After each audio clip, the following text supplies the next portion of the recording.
আসাদ চৌধুরীকে আমি যেভাবে পেয়েছি, তিনি আমার বড় ভাই, আমি তার ছোট ভাই, এরকম একটা সম্পর্ক, যথেষ্ট ঘনিষ্ঠতা ছিল।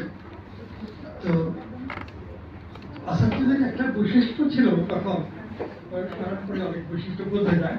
তখন ছাত্র জীবন পার হওয়ার পরেও কয়েক বছর, সেটা হলো যে জায়গাতেই তিনি বসতেন, তিনি কোনো কিছু কাজের দ্বারা সকলকে হাসাতে চেষ্টা করতেন এবং আন্তরিকভাবেই সবাই হেসে উঠতে পারে এরকম কথা তিনি বলতে পারতেন।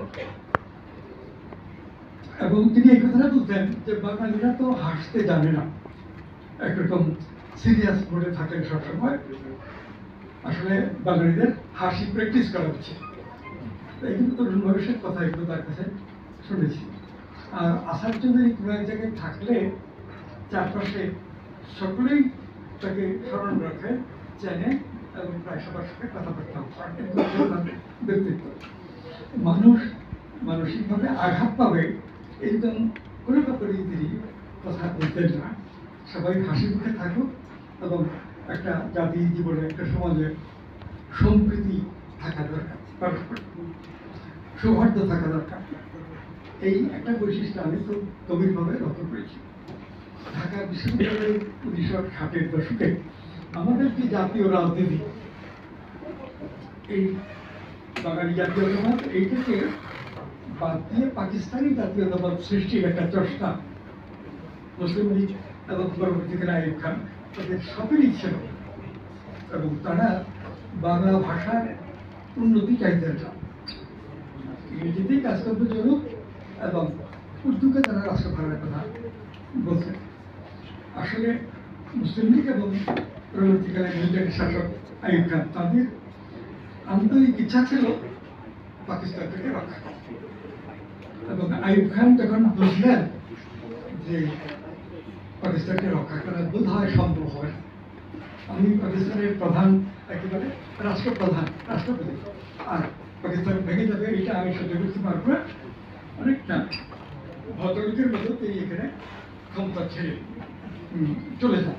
আইয়ুব খান সেনাবাহিনী প্রধান ইয়াহিয়া খানকে ওই রাষ্ট্রপতি পদে দিয়ে, আমরা তাদের দেখেছি আইয়ুব খানের চেহারাটাও খুব সুন্দর ছিল, ইংরেজিতে এবং উর্দুতে বক্তৃতাও খুব ভালো দিতে পারতেন, কোনো বেশি কথা বলতেন না, কাজের কথা বলতেন, হাসি মুখে বক্তব্য দিতেন।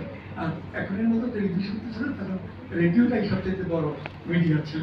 টেলিভিশন ঢাকায় হয়েছে, আইয়ুব খানই এনেছেন কলকাতা থেকে, দিল্লি থেকে অন্তত 10 বছর আগে। তো টেলিভিশনের তখন কোনো প্রভাব ছিল, অনেক সীমাবদ্ধতা ছিল। তো ওই অবস্থার মধ্যে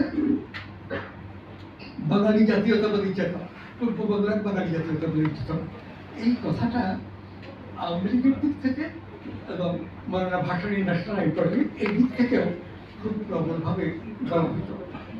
এটাও আমরা লক্ষ্য করেছি যে হোসেন শহীদ সোহরাওয়ার্দী 3-4 বছর অল পাকিস্তান মুসলিম লীগের সভাপতি ছিলেন, মুসলিম অল পাকিস্তান আওয়ামী লীগের সভাপতি হয়েছিলেন। এটা ভেঙে গিয়ে ন্যাশনাল আইডি আলাদা হয়েছে। তো সোহরাওয়ার্দী সাহেব পূর্ব বাংলার স্বায়ত্ত শাসন একেবারেই পছন্দ করতেন। তিনি বলতেন বক্তৃতা, আমি নিজে শুনেছি, সলিমুল্লাহ হলের সামনে যে বার্তা, ওখানে বক্তৃতা দিয়েছে, তার বক্তৃতা শুনেছি,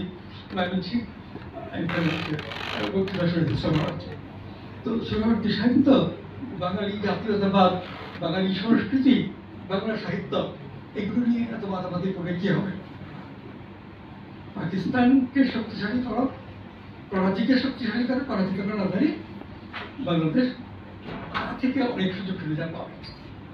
এইটাই ছিল হোসেন শহীদ সোহরাওয়ার্দীর রাজনৈতিক বক্তব্য।